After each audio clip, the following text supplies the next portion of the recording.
Bom dia, irmãos. Que manhã maravilhosa o Senhor nos deu, não é? Lá no Jardim Botânico, eu gosto sempre de lembrar os irmãos que foi numa manhã de domingo que o Senhor Jesus Cristo ressurgiu dos mortos. O túmulo vazio é a certidão de nascimento da igreja. É por isso que nos reunimos, não é? Aos domingos, primeiro dia da semana. E é bom sempre lembrar que também não somos apenas algumas dezenas de pessoas. Em várias partes do mundo, a igreja está reunida para celebrar ao Deus bendito, que se fez gente, assumiu a nossa morte, morreu em nosso lugar, ao terceiro dia ressurgiu, foi assunto aos céus, Ele está vivo e voltará. É a confissão de fé da igreja.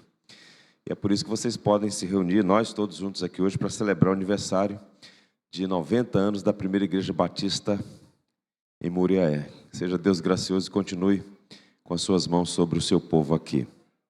Meus irmãos, antes de ler o texto, eu quero dizer aos irmãos uma coisa. Vocês estão com um problema. Um bom problema. A falta de espaço. Eu queria, pastor Acklin, em poucas palavras, dar aqui um encorajamento aos irmãos. Nós vivemos uma situação muito similar na Betel de Mesquita. Nós saltamos de 86 membros para quase 600. E a igreja não tinha mais onde colocar pessoas. Razão pela qual no pátio, ao lado, muitas vezes, nós reunimos 100 pessoas simultaneamente. A nave da igreja e as pessoas no pátio, assistindo por meio de um telão. E por que uma igreja cresce? Fundamentalmente. Cresce porque a palavra de Deus é suficiente para promover o crescimento saudável.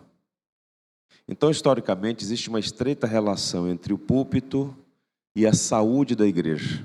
Então, Deus soberanamente honra a igreja que o honra, que prega com fidelidade o evangelho. Os irmãos estão em franco crescimento, e esse crescimento é fundamentalmente por conta da graça de Deus através do ministério da palavra. Mas do ponto de vista sociológico, existe um elemento limitador. Quando a gente olha a linha do tempo, as igrejas que cresceram, é fato público e notório que a igreja não pode crescer mais do que o seu espaço físico. Então, os irmãos estão com um bom problema aqui. Os irmãos estão crescendo, mas não tem como avançar mais por causa da limitação física. Suponho, pastor Acklin, que se nós tivéssemos aqui o dobro de assentos, nós teríamos exatamente essa mesma quantidade de pessoas. Então, qual é a resposta a essa situação, esse bom problema? Número 1, orar. Pedir ao Senhor que dê discernimento, sabedoria. E segundo, planejamento de médio e longo prazo. Porque tenho certeza que o Senhor já tem feito isso e há de fazer ainda mais. Transformar a PIB de Muriaé como uma referência para o Estado, quiçá o Brasil. Uma igreja bíblica, saudável, que mantém as boas tradições, sua identidade batista e focada, sobretudo, na pregação do Evangelho. Ali no Jardim Botânico, a igreja estará sempre comprometida em orar pelos irmãos, pelos avanços aqui nessa região. Então sigam em frente, estejam orando e com os corações abertos para discernir os propósitos de Deus. Por favor, abram a Bíblia em Romanos, capítulo 12, leremos o verso 12.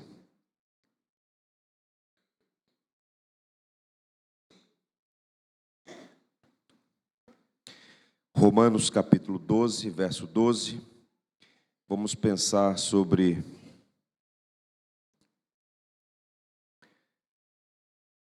alegria, paciência, oração. Virtudes que fortalecem a igreja.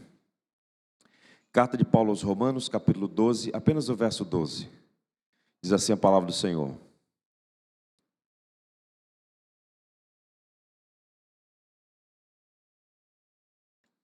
Regozijai-vos na esperança, sede pacientes na tribulação, na oração, perseverantes. Que o Senhor nos abençoe. Há um livro muito especial, escrito por um pastor batista do século XVIII, seu nome, John Bunyan. E o John Bunyan escreveu vários livros, mas de todos eles, o mais conhecido é O Peregrino, que conta a história de um personagem chamado Cristão, que deixa a cidade da destruição em direção à cidade celestial. Esse livro é tão impactante que por muito tempo foi o livro mais lido no mundo depois da Bíblia. Charles Spurgeon leu mais de 100 vezes O Peregrino. Há inúmeros relatos de pessoas que se converteram lendo esse livro, porque o livro, em alguma medida, ele é uma paráfrase da Bíblia. John Bunyan era um escritor com o coração encharcado das Escrituras e os personagens todos acabam sendo alusões à teologia bíblica, ao ensino das Escrituras. E qual é o tema central ali? Todos nós estamos caminhando para a eternidade. Todos nós estamos caminhando para a cidade celestial. E esse caminho do peregrino, ele tem alguns elementos distintivos. John Bunyan vai falar sobre essa jornada. E há duas coisas que, em linhas gerais, se destacam. A primeira delas é que a jornada da fé é sempre difícil. Quem disser para você que o caminho para a eternidade é um caminho fácil, está enganado. Jesus disse que o caminho é estreito e cheio de provações, a fé pode ser assaltada, por exemplo, pelos vales escuros, pelas provações, pelos temores. Jesus disse que no mundo nós teríamos aflições. São os falsos mestres, por ignorância ou má fé, que sugerem que é possível viver desse lado da existência isento ou imune ao sofrimento. Todos nós sofremos pelos mais variados motivos, o que varia é grau e intensidade, mas todos nós sofremos. De fato, a jornada é difícil. A vida cristã não é indolor. Isso nos remete à segunda verdade. Nós precisamos de encorajamento. Nós precisamos uns dos outros, nós precisamos da palavra. Nós não somos autossuficientes. Então, muitas pessoas começam a jornada da fé, mas nem todos chegam ao final. Razão pela qual Jesus disse que era necessário perseverar até o fim. Aquele que perseverar até o fim será salvo. A salvação tem como marca distintiva essa perseverança, né? É um sinal do verdadeiro salvo, ele vai perseverar até o final. E o desafio, portanto, é manter-se firme.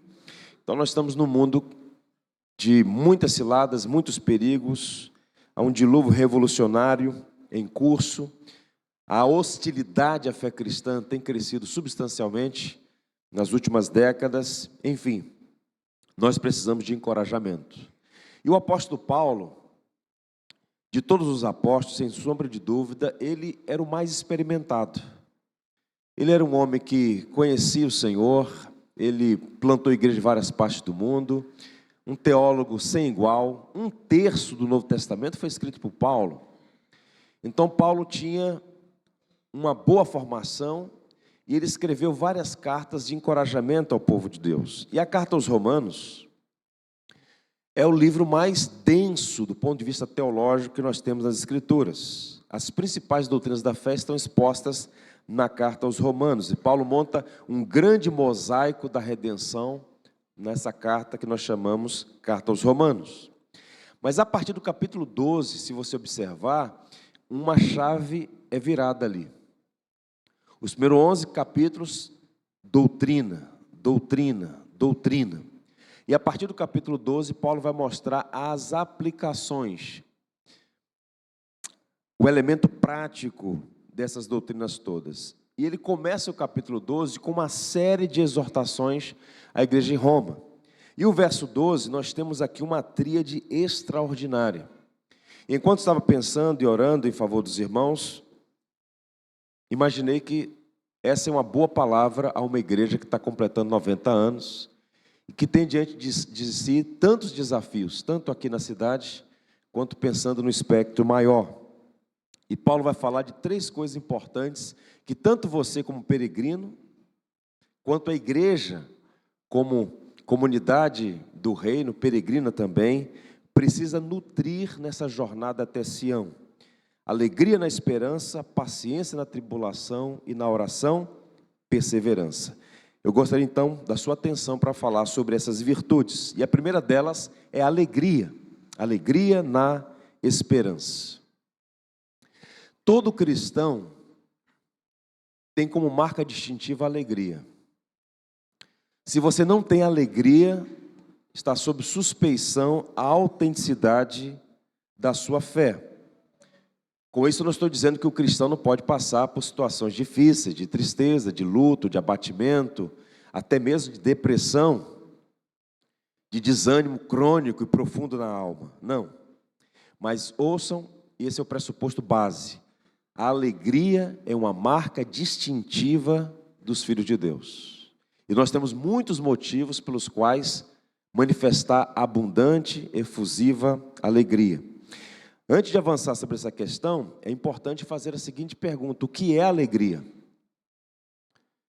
Nós vivemos, eu tenho dito a vocês desde ontem, esse dilúvio revolucionário. E uma das características é a inversão de valores, é a mudança semântica. Muito do que se apresenta hoje como alegria não é alegria. Lá na década de 60, o Francis Schaeffer já falava sobre isso, o esvaziamento das palavras. Você está conversando com alguém usando a mesma palavra, alegria, mas o que ela entende sobre alegria é diametralmente oposto do que você entende. E a pergunta é: o que a Bíblia fala sobre alegria? Vejam, nas últimas décadas a ciência médica avançou bastante nesse tema. Eu tenho conversado com alguns médicos lá na igreja sobre esse assunto. Eu tenho duas irmãs que são médicas, com as quais eu mantenho conversa periódica sobre variados temas. E o que a ciência, especialmente na área da fisiologia, descobriu? Que há processos físico-químicos que alteram o humor de uma pessoa. Existem hormônios que produzem uma sensação de prazer e bem-estar. Eles foram catalogados: endorfina, dopamina, ocitocina, serotonina. E os exercícios físicos, atividade sexual, alimentação adequada, o sono regulado, são elementos que ajudam ou regulam a produção desses hormônios que promovem uma sensação de bem-estar, de tranquilidade, de bem-estar, de alegria. Mas percebam, a alegria acerca da qual Paulo está a dizer aqui, como disse aos cristãos em Filipos, este alegrai-vos na esperança, é de outra natureza. E vocês vão concordar com o que eu vou dizer. Uma pessoa, por melhor que esteja a sua saúde, um atleta, no pleno vigor da sua atividade física, saudável, com todos os exames, ok. Ele pode ser profundamente triste e não ter nenhuma razão de viver. A alegria, portanto, não está necessariamente vinculada a uma questão hormonal, uma questão físico-química. A verdadeira alegria, embora envolva as emoções e tenha um componente químico, é mais do que isso. Um cristão, mesmo sob circunstâncias adversas, com a sua saúde debilitada, no cárcere, privado de liberdade, ele pode desfrutar daquela alegria que vem do alto, que, tal como a paz de Cristo, excede todo entendimento. Paulo está falando, observe, sobre uma alegria que é produzida no coração do crente, à medida que ele experimenta aquele que é a fonte inesgotável de toda alegria, Jesus. É por isso que Paulo vai escrever aos Filipenses, e observem, Paulo afirmou sobre a necessidade da alegria, ele, Paulo, estando preso. Aos Filipenses ele disse: alegrai-vos sempre no Senhor. Outra vez digo, alegrai-vos. Estava preso. Não tinha possibilidade de sair para tomar um banho de sol e atualizar a vitamina D.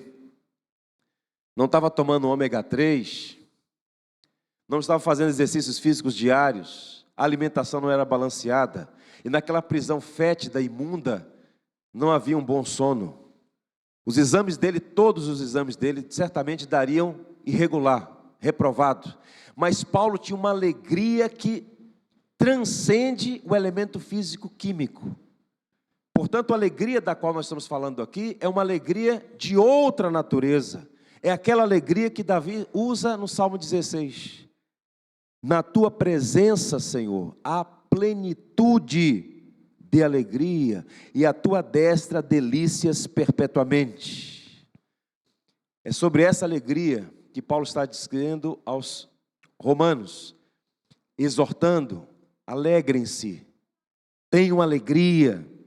E há duas ressalvas importantes aqui, necessárias e pontuais. Alegria não significa imunidade ao sofrimento.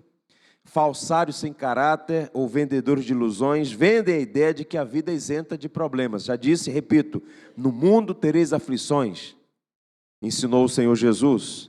Alegria não significa ausência de tristeza. O próprio Paulo, na segunda carta aos Coríntios, ele usa um paradoxo muito interessante. Ele diz assim no capítulo 6, verso 10: entristecidos, vírgula, mas sempre alegres. Quem aqui pode entender isso? Entristecido, mas alegre. O momento mais evidente desse paradoxo emocional é o cemitério. Eu já fui muitas vezes ao cemitério e já presidi muitos ofícios fúnebres. E é interessante notar a distinção evidente, clara, entre o ofício fúnebre de um crente e de um não cristão. Em ambos, há tristeza. É triste se despedir, se separar de um ente querido, de alguém que você ama, não importa a idade, se é uma criancinha ou se é um ancião, é triste a dor da separação.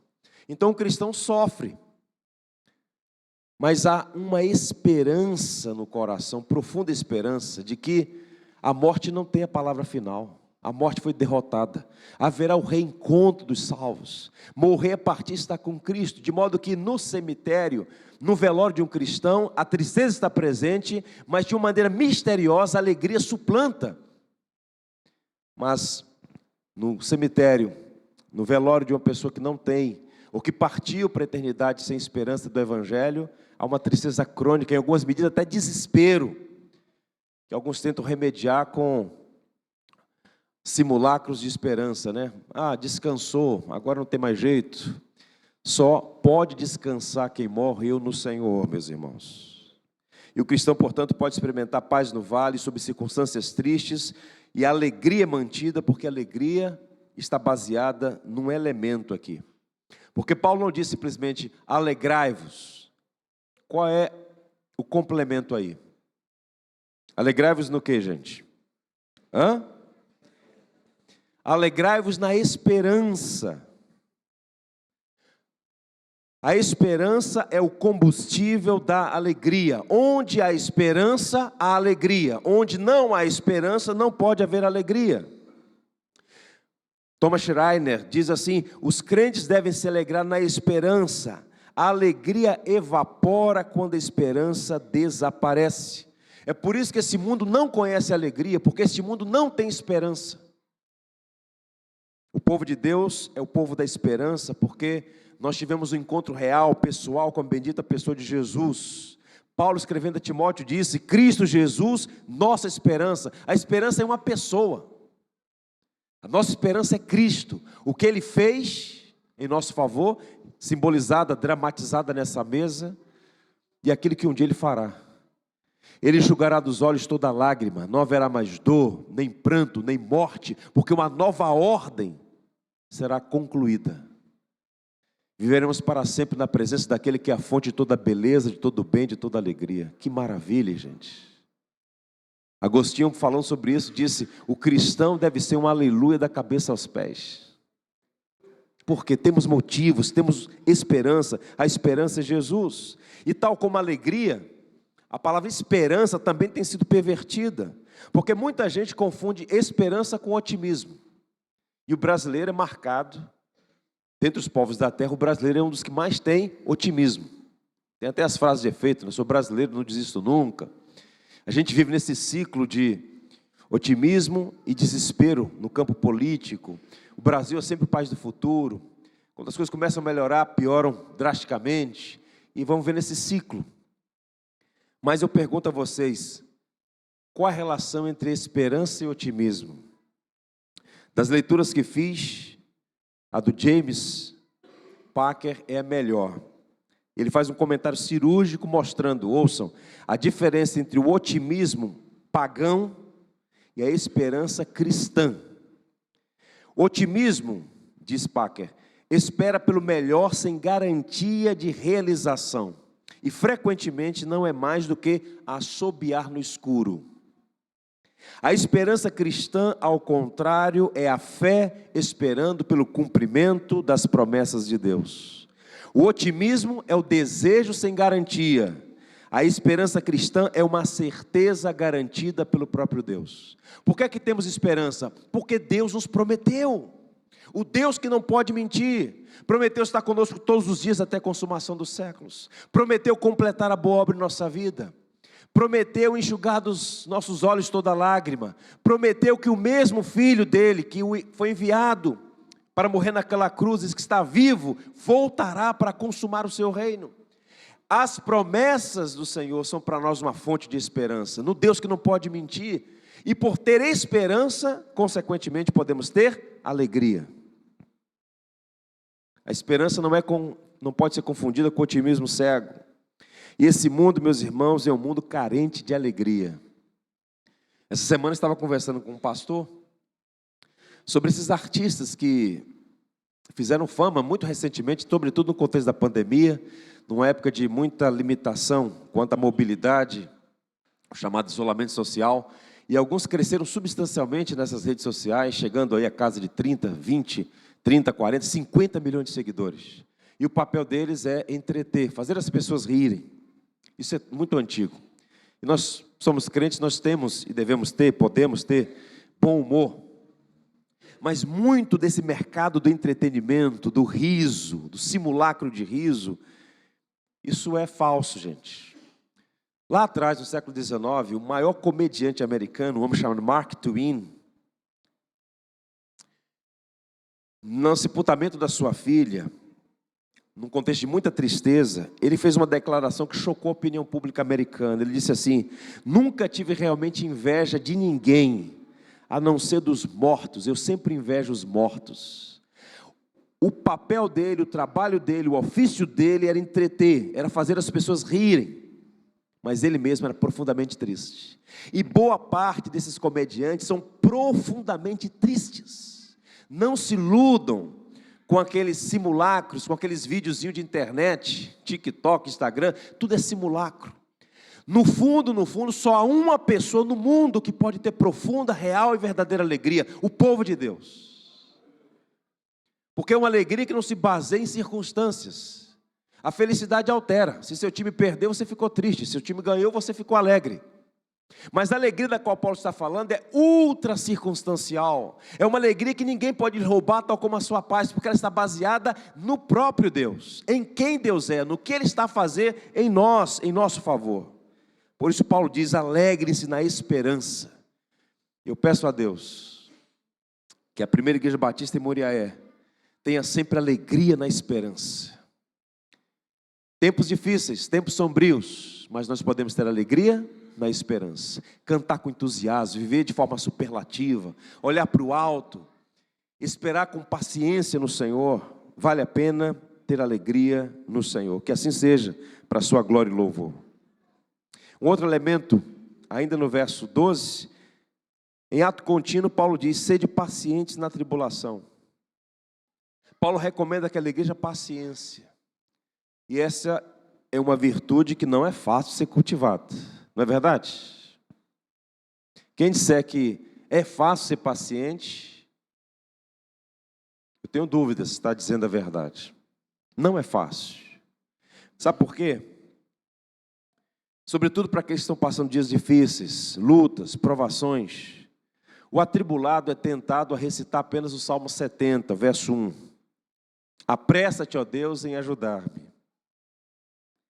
Quem está atribulado tem pressa. E falar de paciência na tribulação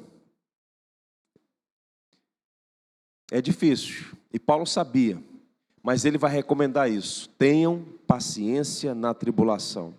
No Novo Testamento nós temos duas palavras-chave traduzidas para o português pelo vocábulo paciência. A primeira delas é uma palavra chamada macrotumia. Macro é grande, superlativo. Tumia, ânimo. Então, Paulo está falando, e os outros autores do Novo Testamento, sobre a necessidade de ter uma paciência esticada, um longo ânimo, uma perseverança. Interessante notar que essa palavra nunca ocorre no grego clássico. Há várias palavras no Novo Testamento que foram cunhadas, criadas pelos autores do Novo Testamento. Macrotomia é uma delas. Porque na mentalidade helênica, esse negócio de ter paciência no problema, isso é coisa de gente fraca. O herói grego não é aquele que espera, o herói grego é aquele que realiza, que faz. Inclusive, há uma canção famosa que diz: quem sabe faz a hora, não espera acontecer. Isso é bonito, né? Mas é falso.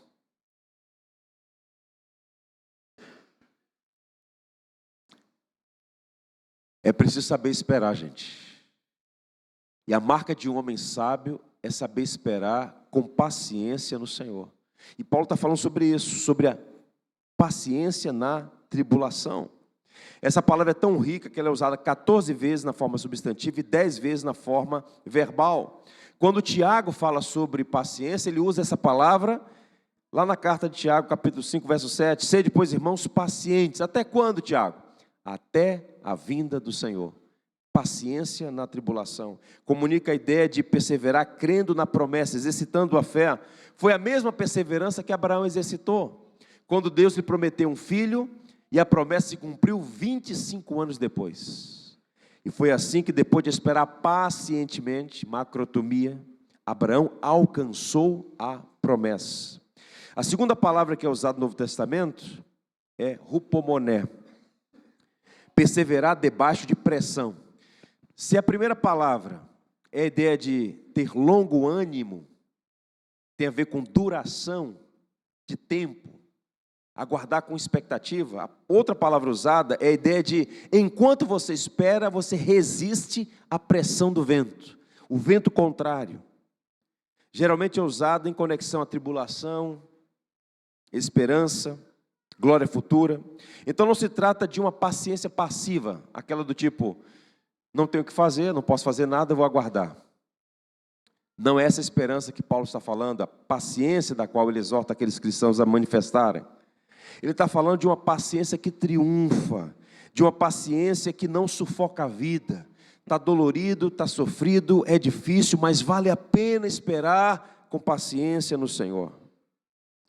Essa palavra foi usada por Crisóstomo como sendo a mãe da piedade, a fruta que nunca murcha, a fortaleza que nunca é tomada, o porto que não conhece tempestades. É a paciência, a qualidade que mantém o homem de pé quando todo vento é contrário. Isso tem uma relação direta com Jó. A gente pode ilustrar esse princípio, essa exortação de Paulo, usando a figura de Jó. Tiago usa a figura de Jó para falar de paciência. Entre os judeus, a palavra Jó, ou a paciência de Jó, é proverbial. Eis que temos por felizes, bem-aventurados os que perseveram firmes. Tendes ouvido a paciência de Jó? Já ouviram falar da paciência de Jó? Vistes que fim o Senhor lhes deu? Porque o Senhor é cheio de eterna misericórdia e compassivo. Em linhas gerais, o que é que o livro de Jó nos apresenta? Um drama épico, uma novela teológica. Jó foi um personagem real, ele é citado nas Escrituras como sendo um personagem real. O livro de Jó, quiçá, é o livro mais antigo da Bíblia. E o livro de Jó pode ser exposto da seguinte maneira, em 3 partes. Os primeiros 2 capítulos, nós temos a tragédia de Jó, uma sucessão de infortúnios que acontece na vida dele. Os capítulos 3 a 42, a parte C, o drama, o trauma de Jó. As lutas pelas quais passou durante aquele longo processo, a intervenção daqueles amigos, o diálogo com Deus. E a última parte, apenas 10 versículos finais, o triunfo de Jó. É interessante porque, quando a gente olha para a teologia bíblica, esse livro preciosíssimo de Jó nos ensina uma verdade muito importante. Porque, em linhas gerais, quando a gente lê os 2 primeiros capítulos, o que está acontecendo ali é um debate.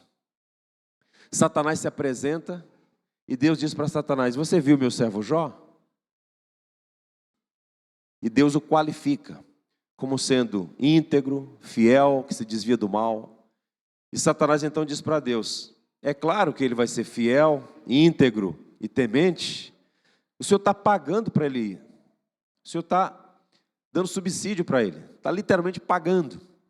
Eu duvido que se ele perder o dinheiro, a saúde e a família, que ele se manterá firme, fiel. Em outras palavras, Satanás está dizendo para Deus que ninguém vai servi-lo desinteressadamente. As pessoas vão te servir porque o Senhor está dando saúde, família e dinheiro.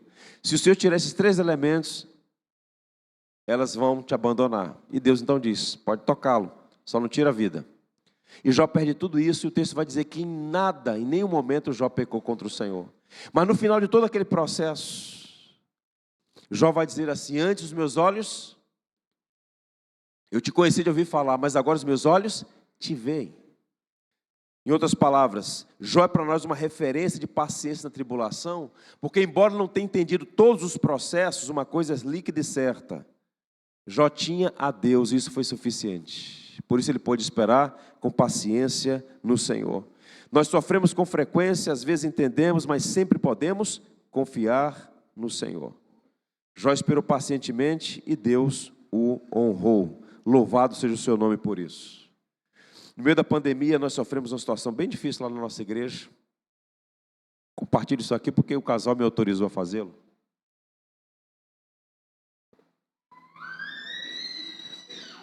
Um casal muito querido, ele membro da nossa igreja, ela membro da nossa igreja. Ele frequentava a época, mas ainda não tinha confessado a Jesus. E eles estavam aguardando o bebê. O bebezinho nasceu, ficou 30 dias no hospital e veio a falecer. E nós demos todo o suporte, fomos a Petrópolis, porque a família morava em Petrópolis, lá o jazigo da família. Fomos fazer o sepultamento, no meio da pandemia, apenas 8 pessoas presentes.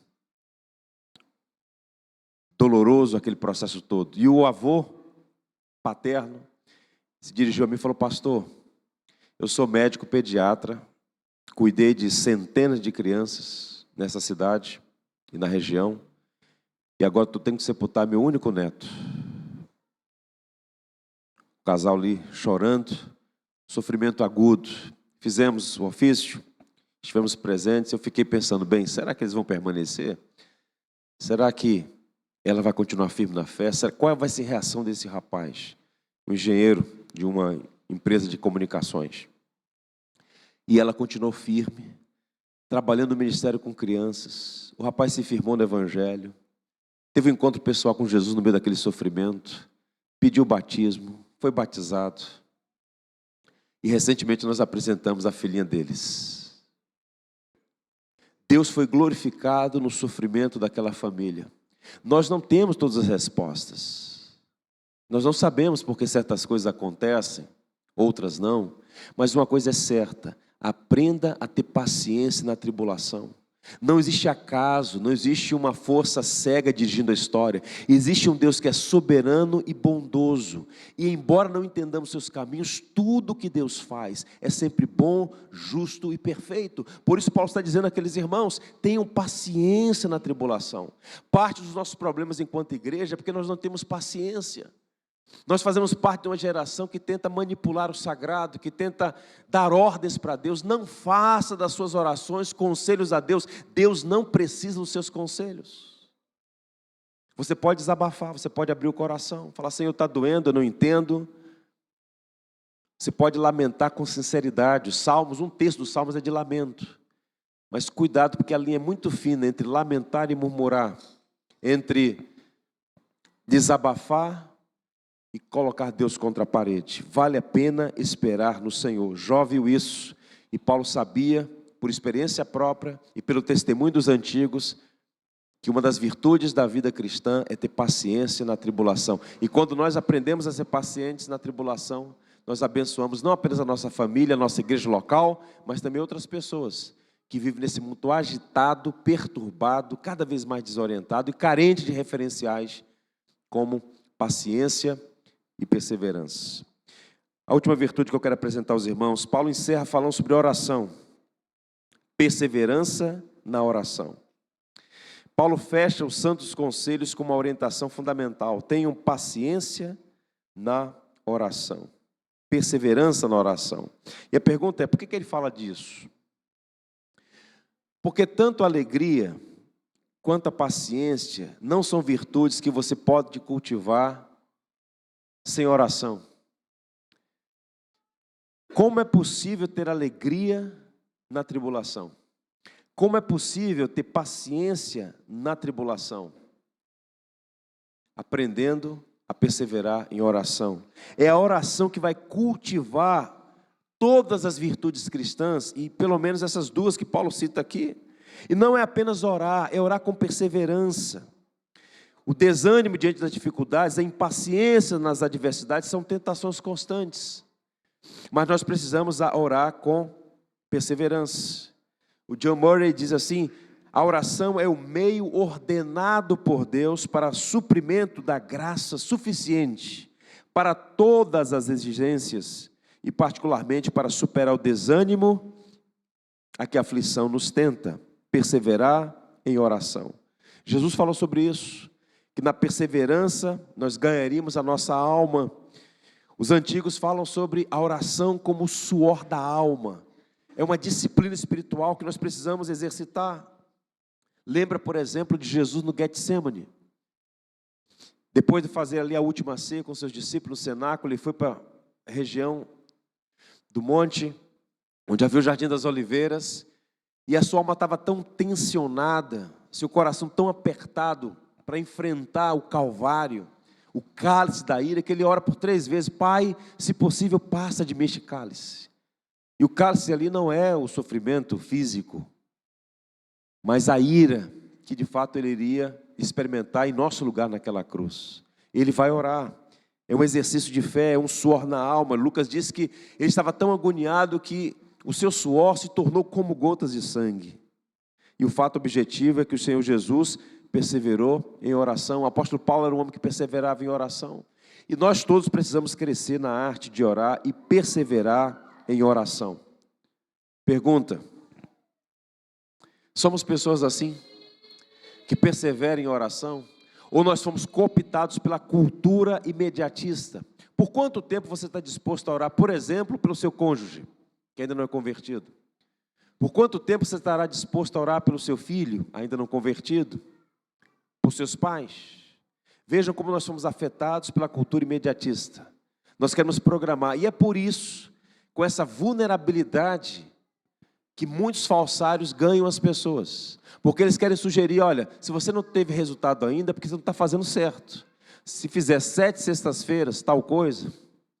Se fizer o voto X ou o voto Y, o jejum assim, o jejum acolá, você vai obter a bênção. Tentam manipular as pessoas, quando na verdade, essa suposta demora de Deus em agir, é porque Deus está trabalhando de uma maneira que a gente nem entende por vezes. Mas Ele nunca chega atrasado, sempre chega na hora certa para cumprir os seus propósitos, que são maiores do que nós mesmos. A mãe de Agostinho chamava-se Mônica. Ela viu de perto o que o pecado pode fazer na vida de uma pessoa. Agostinho se extraviou, foi pelos seus próprios caminhos, cresceu do ponto de vista intelectual, era professor de retórica, se tornou um maniqueu, alcançou a glória de ser o orador oficial da prefeitura de Roma, mudou-se para a Europa, Roma, depois foi para Milão. Ele havia cada vez mais o seu filho afastado do Senhor. E crítico, olhava para o Antigo Testamento dizendo que era livro de gente de mente pequena. E ela procurou o bispo Ambrósio, com lágrimas. Ela não sabia mais o que fazer. E ao receber aquela mãe desesperada por ver o seu filho longe do Senhor, Ambrósio disse para ela: pode ficar em paz, o filho dessas lágrimas não pode perecer. Ou seja, ele estava dizendo, dificilmente esse menino vai se perder tendo uma mãe tão intercessora. E de fato, no momento oportuno, a soberana graça alcançou o coração de Agostinho e ele teve a sua vida transformada. Por mais de 30 anos ela orou pela conversão do seu filho. E quando ela faleceu, e Agostinho presidiu o sepultamento da sua mãe, no porto de Ostia Tiberina, perto de Roma, ele disse uma frase que ecoa pela eternidade: ó Deus, se sou teu filho, é porque me desse tal mãe. Uma mãe intercessora, porque ela perseverou na oração. Percebam que essa perseverança na oração se aplica em várias dimensões da vida. A igreja precisa perseverar na evangelização, no cumprimento da missão, nos projetos que estão em curso, no conquistar de vidas para o evangelho, na santificação do povo de Deus. É um longo processo e precisamos perseverar em oração. Efésios 6,18 diz assim: com toda oração e súplica, orando em todo o tempo no Espírito, e para isso vigiando com toda perseverança e súplica por todos os santos. Toda oração, toda súplica, em todo o tempo, com toda perseverança por todos os santos, é uma agenda, é uma dinâmica da vida de oração. E eu oro para que essa igreja tenha isso, irmãos: alegria, paciência e oração. Alegria na esperança, paciência na tribulação e na oração, perseverança. E essas virtudes todas estão, digamos, podem ser encontradas no homem sobre o qual eu partilho com os irmãos, um homem chamado Horatius Gates Stanford, um empresário muito bem sucedido, que passou por um tempo tão difícil, e naquela angústia profunda de sua alma, ele compôs uma das mais belas canções da nossa tradição. 9 de outubro de 1871, os Estados Unidos enfrentou um grande incêndio, a cidade de Chicago. Um terço da cidade foi destruída. Mais de 250 pessoas mortas, 90 mil pessoas desabrigadas. O fogo devastou a cidade. Ele era um grande empresário, tinha vários empreendimentos ali, era um cristão muito comprometido, membro da igreja, pastoreada pelo evangelista Moody. E antes do incêndio acontecer, ele já tinha programado uma viagem de férias com a sua família. Ele, a sua esposa e as filhas. E então, por conta do incêndio, ele então falou: olha, eu não vou poder ir com vocês, vocês vão na frente, eu vou ficar aqui para dar suporte à cidade e vou na semana que vem. Então ele embarca a esposa com as filhas para Liverpool, na Inglaterra. E ele está lá dando suporte. E de repente, ele recebe,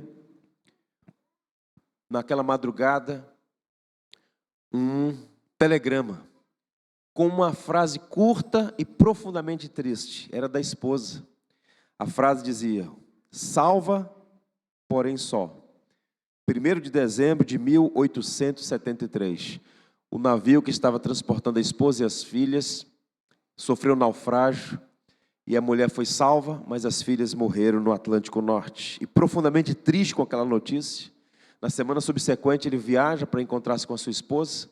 E quando está na altura de onde aconteceu o naufrágio, o capitão diz: olha, foi mais ou menos aqui, há uma semana, que aconteceu o acidente. Ele vai para a proa do navio, ele não é músico, ele é um empresário, comprometido com a expansão do evangelho, financia, opera, mas ele não era músico. Mas pela primeira vez e pela única vez, ele compôs uma música. E a música que nós conhecemos com o título de Sou Feliz. O título original diz: está tudo bem com a minha alma.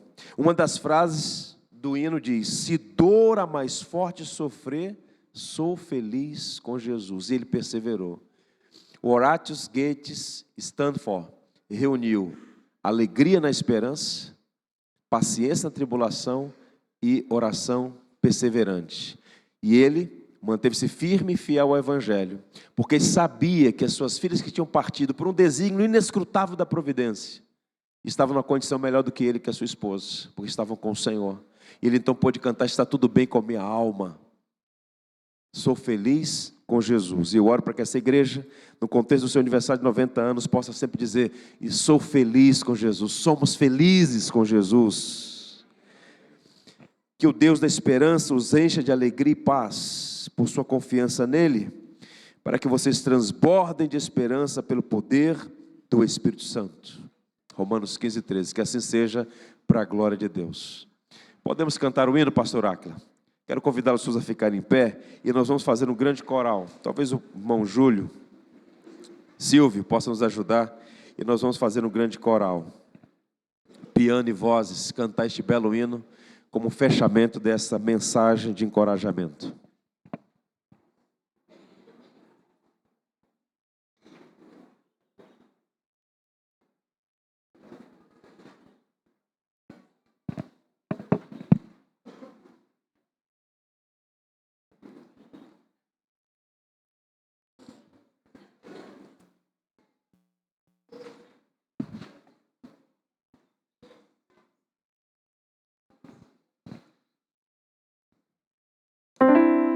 Cada linha dessa canção foi uma linha escrita com lágrimas, mas ao mesmo tempo com profunda esperança no Cristo ressurreto. Vamos fazer dessa canção a nossa oração.